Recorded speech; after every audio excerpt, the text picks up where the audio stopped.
नमस्कार दोस्तों, स्वागत है आप सभी का मेरे YouTube channel Bhat English classes पर। A warm welcome to all of you on my YouTube channel Bhat English classes.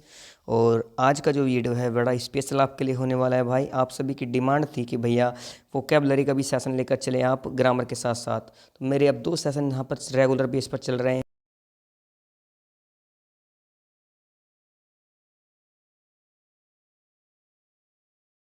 के लिए इम्पोर्टेंट इसलिए होने वाला है बिकॉज आप जानते हैं कि कोरोना वायरस कोरोना एपिडेमिक पूरे देश में फैली हुई है। आपके जितने भी एग्ज़ाम्स हैं एसएससी के जो 2021 में एग्ज़ाम्स होने वाले हैं सारे अभी पोस्टपोन्ड हैं। CHSL is was going on, चल रहा था, but it has been postponed also. ठीक है, इसे भी पोस्टपोन कर दिया गया है। तो अभी इन फ्यूचर ये होगा कभी भी। और एसएससी MTS भी आ रहा है आपका, एसएससी CGL, एसएससी CPO सभी एग्जाम आपके होंगे। और आपके लिए बोनस पॉइंट ये है कि आपके पास lot of time you have, तुम्हारे पास बहुत सारा समय है, आप अच्छे से प्रिपरेशन कर सकते हैं। और उसी को मद्देनजर रखते हुए उसी के रिगार्डिंग मैंने आपके लिए वोकैबुलरी की सीजन स्टार्ट किया है, वोकैबुलरी सुपर फास्ट के नाम से। जिसमें सबसे पहले हम क्या करेंगे, previous year one word substitution करेंगे डिफरेंट एग्जाम्स के। तो सबसे पहले मैंने CGL के जितने भी प्रीवियस ईयर आए हैं ईयर वाइज, मैंने CGL के सारे ही वन वर्ड सब्स्टिट्यूशन को कंप्लीट करेंगे। उसके बाद CPO को करेंगे, फिर MTS के, CHSL के। बस उसके बाद फिर कुछ अलग से हैं, उन्हें कराने के बाद आपका वन वर्ड सब्स्टिट्यूशन से एक भी क्वेश्चन बाहर नहीं आएगा। ठीक है, 2 क्वेश्चन पूछे जाते हैं प्री एग्जामिनेशन में, 4 नंबर का यहाँ से क्वेश्चन बनते हैं भाई। तो बड़े इंपॉर्टेंट आपके लिए वन वर्ड सब्स्टिट्यूशन है। तो आज मैंने 2015 वाली सीरीज को स्टार्ट किया है। 15-15 क्वेश्चन डेली पढ़ा करेंगे, एक वोकैबुलरी का सेशन डेली आपको मिला करेगा। तो पहले वन वर्ड सब्स्टिट्यूशन को कंप्लीट करेंगे, उसके बाद ईडियम फ्रेजेस को कंप्लीट करेंगे, ऐसे ही ऐसे हम सब चीज़ों को लेकर चलेंगे। तो बिना किसी फर्दर देरी के चलिए स्टार्ट करते हैं। तो SSC all previous year one word substitution series आपकी स्टार्ट हुई है। इंग्लिश बाय सुबोध भाट, ये मेरा चैनल नेम आप जानते हैं। SSC previous year one word substitution series class first आज आपकी है। तो चलिए पहला बिना किसी देर के स्टार्ट करते हैं। पहला आपसे कह रहा है act of injuring others reputation by an slanders communications. कह रहा है कि ऐसा कार्य करना, किसी की रेपुटेशन जानते हो आप, किसी के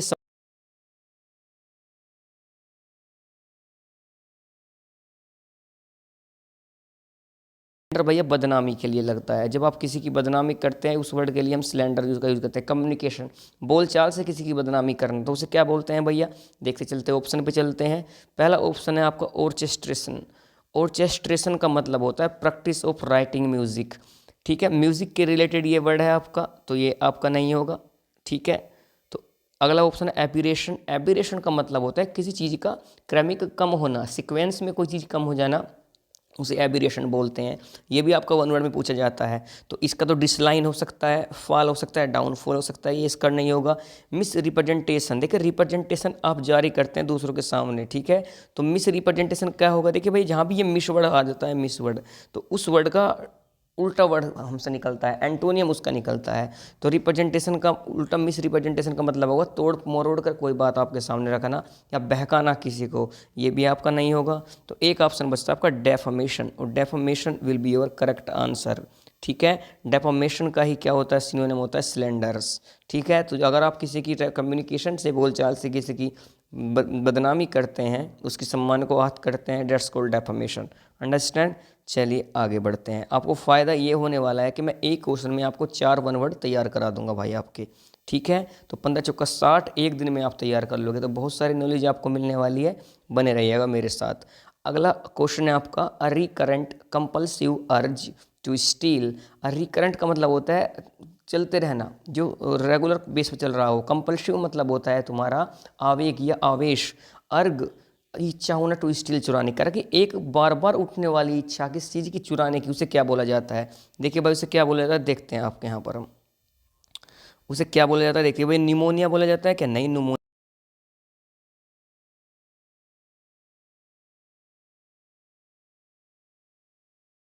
न्यूफोमेनिया। न्यूफोमेनिया माने होता है स्त्रियों की, देखिए भैया एक ऐसा व्यक्ति जो स्त्रियों से अट्रैक्टिव होता हो, जिसके अंदर कामुकता हो स्त्रियों को लेकर, आप जानते हैं ऐसे ऐसी इच्छा अगर आपके मन में हो, डेट्स कॉल्ड नीमफोमेनिया। ठीक है, नेक्स्ट वर्ड आपका इंसोमेनिया। देखिए इंसोमेनिया बड़ा इंपॉर्टेंट वर्ड, बार बार एसएससी से पूछती है। इंसोमेनिया माने होता है नींद आना, नींद आने की जो बीमारी होती है, नींद आने वाली बीमारी, डेट्स कॉल्ड इंसोमेनिया। ठीक है भैया। और एक वर्ड आपको होता है क्लेप्टोमैनिया। देखिए देखो मैनिया का मतलब होता है इच्छा, मैनिया का एक रूट वर्ड है डेट्स कॉल इच्छा, इसका मतलब होता है इच्छा, और क्लेप्ट का मतलब होता है चोरी की। तो चोरी की इच्छा बार बार आना मन में, डेट्स कॉल क्लेप्टोमैनिया। अंडरस्टैंड। तो चार चार आपको सिनोनियम एक बार में मैं कंप्लीट करा रहा हूँ। चलिए भाई आगे बढ़ते हैं। नेक्स्ट वर्ड आपका है नॉट सुचेबल फॉर ईटिंग। जो खाने के लिए क्या ना हो, सुचेबल ना हो, उसे क्या बोलते हैं भैया? Not suitable for eating. देखते हैं क्या होता है भैया। जो खाने के लिए सुचेबल ना हो भैया, अनईटेबल। देखिए अनईटेबल का तो मतलब ये हो गया कि आप किसी को खाओगे ना, और जब आप किसी को खाओगे नहीं तो कैसे पता लगाओगे सही है नहीं है, तो ये आपका आंसर नहीं हो सकता। अगला वर्ड है टेस्टलेस। टेस्टलेस का मतलब स्वादहीन हो, बट स्वादहीन चीज़ों को भी हम खाते हैं, तो ये भी आपका आंसर नहीं हो सकता। प्रॉपर नहीं बैठ रहा है। स्पाइसी, देखिए स्पाइसी बना है स्पाइस वर्ड से। स्पाइस का मतलब मसाले, और स्पाइसी का मतलब होता है तीखा। कैसा होता है? तीखा। तो ये भी आपका आंसर नहीं होगा। तो एक ही आपका आंसर बचा इनएडिबल। देखिए एडिबल खाने योग्य है, और इन लगते ही क्या हो गया, इसका सिनोनिम हो जाता है। बहुत से वर्ड ऐसे होते हैं जिनके पहले ए, ठीक है, आई एन या मिस लगाकर हम क्या कर देते हैं, इनका एंटोनियम बना देते हैं। तो एडिबल खाने योग्य, इन एडिबल न खाने योग्य है। तो not suitable for eating, that's called inedible. Understand. चलिए आगे बढ़ते हैं आपका।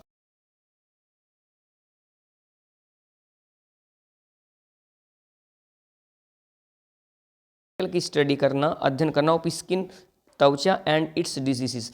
त्वचा का अध्ययन करना और उससे होने वाली बीमारियों का अध्ययन करने को क्या कहते हैं? देखते हैं भाई क्या कहते हैं। सारे ऑप्शन पढ़ते हैं, सारे ही आपके सिनोनियम है, एक करके सबको पढ़ते हैं। पहला लिखा हुआ है एंडोक्रिनोलॉजी। एंडोक्रिनोलॉजी देखिए भैया क्या होता है, आपने एंडोक्राइन वो पढ़ी होगी, ग्लैंड पढ़ी होगी ना, तो उसी से रिलेटेड है ये। तो होता है अंतःस्राविका, इसे बोलते हैं अंतःस्राविका। मतलब जो आपकी क्या होती है, the branch of medicine dealing with the endocrine glands and their secretions. जो एंडोक्राइन ग्लैंड होती है और उसका सेक्रेशन जी के कैसे उसका विस्तार होता है, कैसे उसमें टूटती है, उन सब के बारे में अध्ययन करना एंडोक्रिनोलॉजी कहलाता है। तो ये अब आपका आंसर नहीं होगा। ऑर्थोपेडिक्स, देखिए ऑर्थोपेडिक्स क्या होता है? ऑर्थोपेडिक्स डॉक्टर को बोलते हैं, ये हड्डी का डॉक्टर होता है। किसका डॉक्टर होता है? हड्डी का डॉक्टर, उसे ऑर्थोपेडिक बोलते हैं। तो ये भी आपका आंसर नहीं होगा। नेक्स्ट देखते हैं, डी ऑप्शन है जिनकोलॉजी। जिनोकोलॉजी, देखिए जिनोकोलॉजी का मतलब होता है जहाँ ये जिन वर्ड आपको मिलता है, तो ये आपका रूट वर्ड है। ये हमेशा वोमन के बारे में बात करता है। किसके बारे में बात करता है? वीमन के बारे में बात करता है। और लोजी माने अध्ययन करना, तो स्त्रीय रोग जो होते हैं, प्रसूति शास्त्र, मतलब जो उनके रिप्रोडक्शन का जो सिस्टम होता है उसके बारे में विज्ञान में अध्ययन करना, ठीक, कैसे रिप्रोडक्शन वोमन करती हैं, उसके अध्ययन को बोलते हैं जिनोकोलॉजी। ठीक है, ये भी आपका आंसर नहीं होगा। तो एक ही आपका ऑप्शन होता है डर्मेटो। देखिए डर्मेटो का मतलब क्या होता है? डर्मेटो आपका रूट वर्ड है, और डर्मेटो का मतलब होता है स्किन से। क्या मतलब होता है? स्किन। और लॉजी माने अध्ययन करना, तो स्किन का अध्ययन करना क्या कहलाता है? डर्मेटोलॉजी। तो चार चार क्वेश्चन आप एक क्वेश्चन में कंप्लीट कर रहे हैं भाई। ठीक है, चलिए आगे बढ़ते हैं, इसीलिए आपको थोड़ा टाइम लगेगा, अदरवाइज मैंने 5 मिनट भी करा सकता हूँ। चलिए भाई नेक्स्ट आपका आता है अब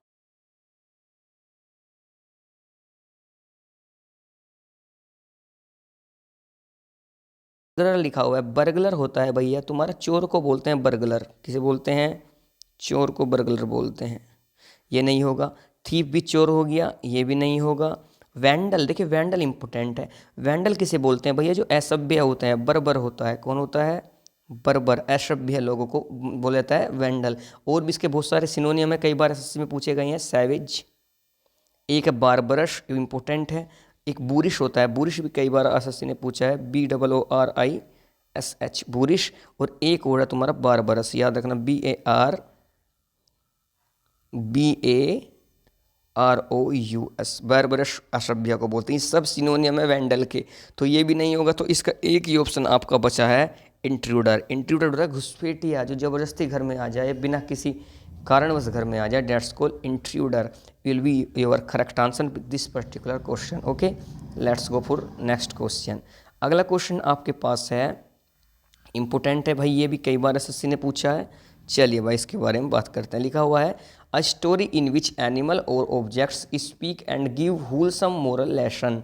एक ऐसी स्टोरी जिसमें कोई क्या करता है भाई, जिसमें किसी के बारे में क्या देता है, किसी एनिमल के बारे में क्या दी जाती है भैया, एक मोरल उसके एनिमल के बारे में बताया जाता है कि मैंने कहानी के बारे में कि उसके कहानी एनिमल के बारे में अगर बताई जाए, डेट्स कॉल तुम्हारा क्या कहलाता है। देखिए 4 वर्ड दिए हैं।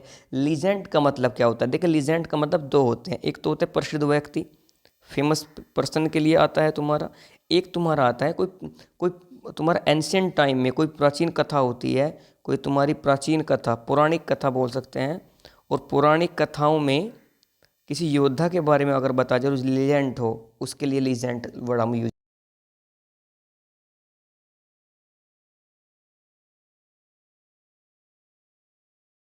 करते हैं। देखिए पैरेबल और फेबल दोनों एक ही वर्ड है। इसमें भी स्टोरी के बारे में बताया जाता है और इसमें भी स्टोरी के बारे में बताया जाता है फेबल के में। बट ध्यान रखना है, पैरेबल होता है अगर किसी ह्यूमन के बारे में बताया जाए, किसी ह्यूमन बीइंग के बारे में अगर बताई जा रही है कहानी, तो पैरेबल बोलते हैं। तो ये भी आपका आंसर नहीं होगा। और फेबल बोलते हैं जी किसी अगर एनिमल के लिए बताई जा रही है, तो डेट्स कॉल्ड फेबल। तो यही आपका करेक्ट आंसर होगा। और एलिगरी भी क्या होता है? किसी के बारे में स्टोरी बताना ही होता है। बट इसमें क्या होता है, एलिगरी में फेबल और पैरेबल दोनों ही इंक्लूड हो जाते हैं। दोनों को मिलाकर जो स्टोरी बनती है, डेट्स कॉल्ड एलिगरी। तो ये भी आपका आंसर नहीं होगा। Fable will be your correct answer for this particular question. बार बार ऐसा सी ने पूछती है, कंफ्यूज आपको करती है। तो याद रखना है, फेबल एनिमल से रिलेटेड कहानी बताना, पैरेबल किसी ह्यूमन बींग से रिलेटेड कहानी बताना, और एलिगरी में दोनों ही हो सकते हैं, एनिमल भी और ह्यूमन बींग भी। अंडरस्टैंड? चलिए भाई आगे बढ़ते हैं। अगला आपका क्वेश्चन है, a process involving too much official formality. देखिए एक ऐसा प्रोसेस होता है इसमें बहुत सारी ऑफिशियल फॉर्मेलिटी हो, ठीक है ना। तो ऑफिशियल फॉर्मेलिटी के लिए एक वर्ड आता है, देखिए रेड टैप्स लिखा हुआ है, ये गलत लिखा हुआ है। रेड टैप्स जूते होते हैं, ये रेड टैपिज्म होता है भैया, TAPISM, रेड टैपिज्म होता है। देखिए देखते हैं एक वर्ड को हम देखते हैं, ब्यूरोक्रेसी। देखिए ब्यूरोक्रेसी क्या होती है? नौकरशाही। अगर किसी अधिकारी वर्ग का शासन हो, देखिए क्रेसी वर्ड जहाँ आता है ये शासन को बताती है। और जब अधिकारी वर्ग शासन करता है, डेट्स कॉल्ड ब्यूरोक्रेसी। ये आपका इनपुट नहीं होगा। एक इसी से वर्ड बना है अरिस्टोक्रेसी। मैं बता रहा हूँ, दोनों पूछे जाते हैं आपके SSC में। एक वर्ड अरिस्टोक्रेसी है। अरिस्टोक्रेसी होता है जब किसी पावरफुल इंसान की सरकार हो, जो सबसे पावरफुल हो, ऐसे इंसान की सरकार होने को डेट्स कॉल्ड अरिस्टोक्रेसी। ब्यूरोक्रेसी अधिकारी वर्ग का शासन होता है। ये भी आपका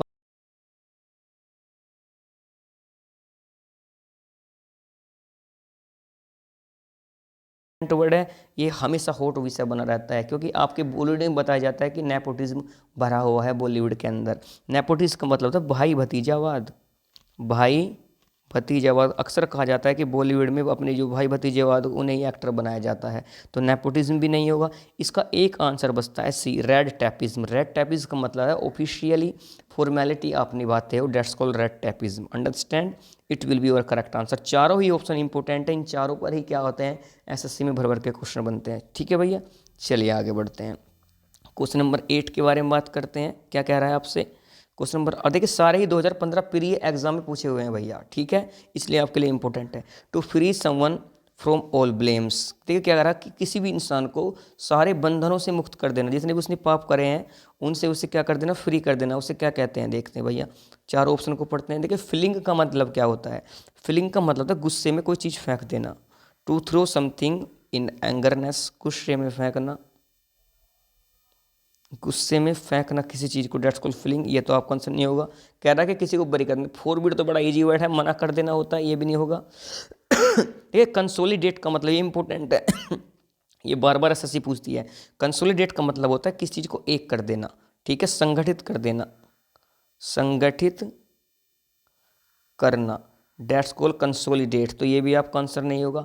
exonerate will be your correct answer. Exonerate का मतलब होता है कि बंधन से मुक्त कर देना किसी को, ठीक है। तो भैया ये आपका एक और सिनोनियम इसका याद रख लेना, वो भी बार बार ऐसे पूछती है, एक्विट। क्या है आपका? Equity, ACQUIT। एक्विट और एक्सोनरेट दोनों का मतलब होता है ना किसी को सारे उसके ब्लेम से, अपराधों से मुक्त कर देना, डेट्स कॉल्ड एक्सोनरेट या एक्विट।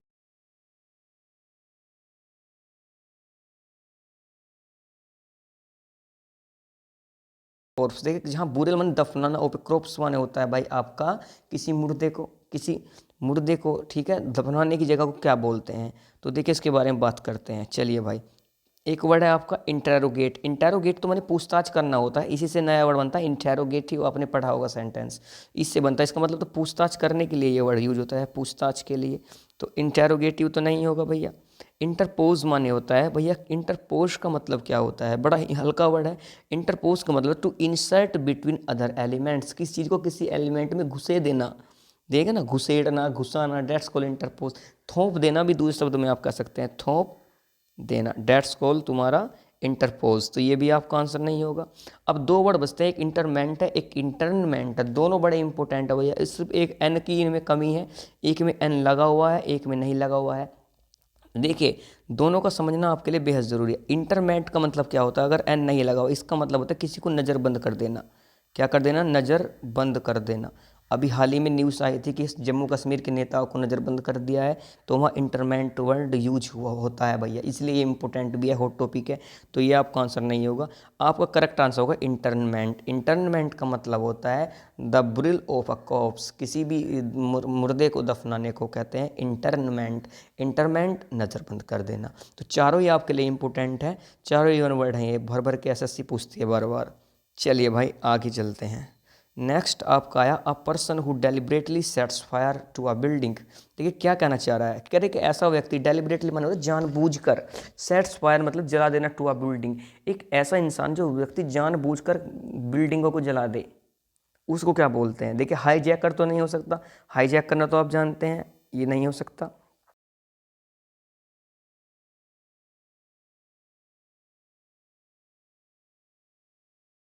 कि क्या कर देता है भैया, कत्ल कर देता है। जैसे कि आपका राहुल गांधी इंदिरा गांधी को मारा था, वे राजनीतिक कातिल बोलते हैं, उसे बोलते हैं असेसिन, मतलब राजनीतिक कातिल होता है जो राजनेताओं को मारता है, जिसने बीजेपी वगैरह, इसमें अगर किसी को कोई मार दे, डेट्स कॉल्ड असेसिन। ठीक है भैया, ये आपका स्पेलिंग एरर में भी आता है ये वर्ड। एक वर्ड आपका बोलता है एक्सटोर्शनिस्ट। एक्सटोर्शनिस्ट माने क्या होता है, इसका मतलब होता है भैया लुटेरा। क्या होता है इसका मतलब, बर्गलर, लुटेरा होता है। तो थीफ कह सकते हैं आप, चोर या लुटेरा। तो ये भी आपका नहीं हो सकता। तो एक ही वर्ड आपका बढ़ता है arsonist, it will be your correct answer. Arsonist उस इंसान को बोलते हैं जो जानबूझकर लोगों को हानि पहुंचाता है भैया, उनकी बिल्डिंग में आग लगा दे भैया, डेट्स कॉल्ड आर्सोनिस्ट।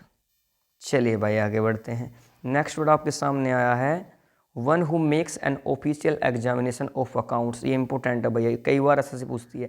एक ऐसा व्यक्ति जो किसी के अकाउंट को एग्जामिन करता है, ठीक है, उसकी देखरेख करता है। आपने एक वर्ड पढ़ा होगा CAG, ठीक है ना, उसमें ऑडिटर जनरल होता है ना, कैग। तो ऑडिटर का काम क्या होता है, वो एग्जामिन करता है अकाउंट्स की। तो इसी के लिए सीधा सा एक वर्ड है ऑडिटर, सीधा सा सिंपल सा वर्ड। रजिस्टर नहीं हो सकता, आप जानते हो, चार्टर्ड अकाउंटेंट नहीं है, क्रेडिटर नहीं है। एक word auditor will be your correct answer for this particular question. Understand. आगे बढ़ते हैं भैया। नेक्स्ट क्वेश्चन आपका आया है 12th क्वेश्चन आपसे कह रहा है that which can not be effaced. Effaced माने मिटाना, कह रहा है कि जिसे मिटाया ना जा सके, उसे क्या कहा जाता है। CGL 2015 प्री के सारे क्वेश्चन है भैया, अपने पास से कुछ नहीं बनाए, सारे ही इंपॉर्टेंट आपके लिए हैं। और फ़ायदेमंद आपके लिए बात यह है कि मैं चारों ऑप्शन को आपके सामने एक्सप्लेन करता हूँ, ताकि आप एक ही सब मतलब वीडियो में सारे 15 चौका 60 वन वर्ड तैयार कर लें। तो सबसे पहला वर्ड है अफेबल। देखिए अफेबल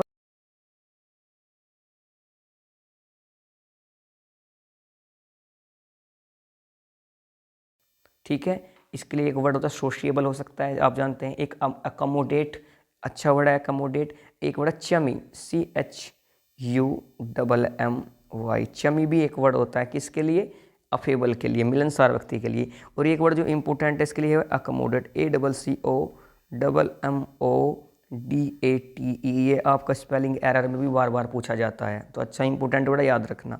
ये तो नहीं हो सकता। इलिजिबल, देखिए इलिजिबल तो होता है जिसे पढ़ ले, इलिजिबल जो पढ़ लग सीखे, तो ये भी नहीं आपका ऑप्शन होगा।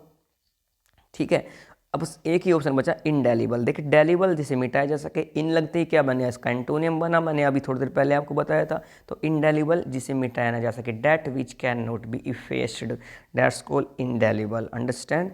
चलिए आगे बढ़ते हैं। नेक्स्ट वर्ड आपके सामने one who does not believe in the existence of God. Important है, कई बार इसने पूछा है। एक ऐसा व्यक्ति जो भगवान के अस्तित्व पर विश्वास न करता हो, जो सोचता है कि भगवान है ही नहीं, उसे नास्तिक बोलते हैं हिंदी में। इंग्लिश में क्या बोलते हैं देखते हैं भैया।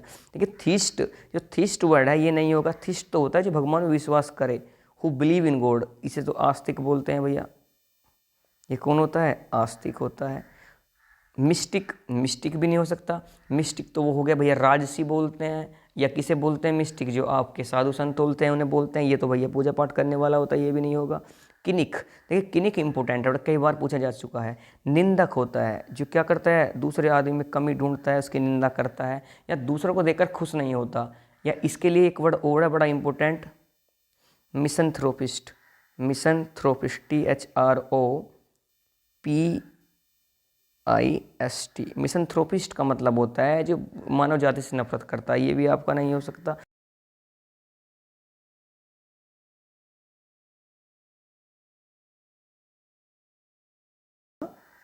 नास्तिक। ठीक है भाई, चलिए आपके लिए हो गया ये वर्ड। आगे बढ़ते हैं। कन्फर्म्ड एज ए ओनर, कि अगर जिसे सम्मान के रूप में दिया जाए उसे क्या बोलते हैं? Confirmed as a owner. अब देखते हैं इसमें क्या होता है भैया, इसका क्या हो सकता है आपका। चलो भैया इसे ध्यान से एक बार देखते हैं। पहला ऑप्शन है आपका ऑनोरेरियम। ऑनोरेरियम का मतलब होता है सैलरी से। किससे होता है भैया? सैलरी, वेतन से होता है। तो it will not be our answer. Wages भी बोलते हैं, मजदूरी के लिए भी ये वर्ड होता है। अगर आपको मजदूरी मिलती है, ऑनोरेरियम बोलते हैं। It will B not our answer.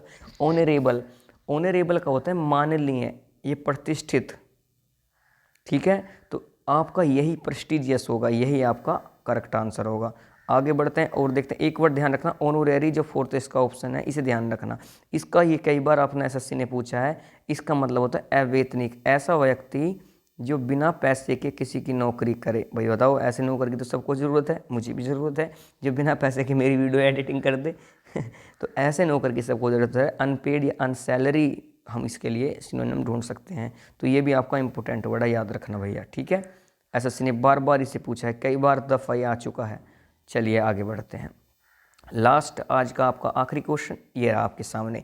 One who runs away from justice और द लॉ। इंपॉर्टेंट है भैया। देखिए कैसा, एक ऐसा व्यक्ति जो जस्टिस से और लॉ से, जो नियम से और न्याय से दूर भागे, उसे क्या कहते हैं? क्रिमिनल नहीं, क्रिमिनल तो वो होता है जो किसी का कत्ल वत्ल कर दे या कुछ भी गलत काम करे। स्मगलर, देखिए स्मगलर होता है जो ड्रग्स व्रग्स आदि को सप्लाई करता है, डेट्स को स्मगलर। और थीप आप जानते हैं, चोर को बोलते हैं। It will not our answer. One, देखिए कह रहा है जो जस्टिस, न्याय और नियम से दूर भागे, डेट्स को फूजिटिव। फूजिटिव भगोड़े को बोलते हैं, हिंदी में कहते हैं इसे भगोड़ा। ठीक है, जो किससे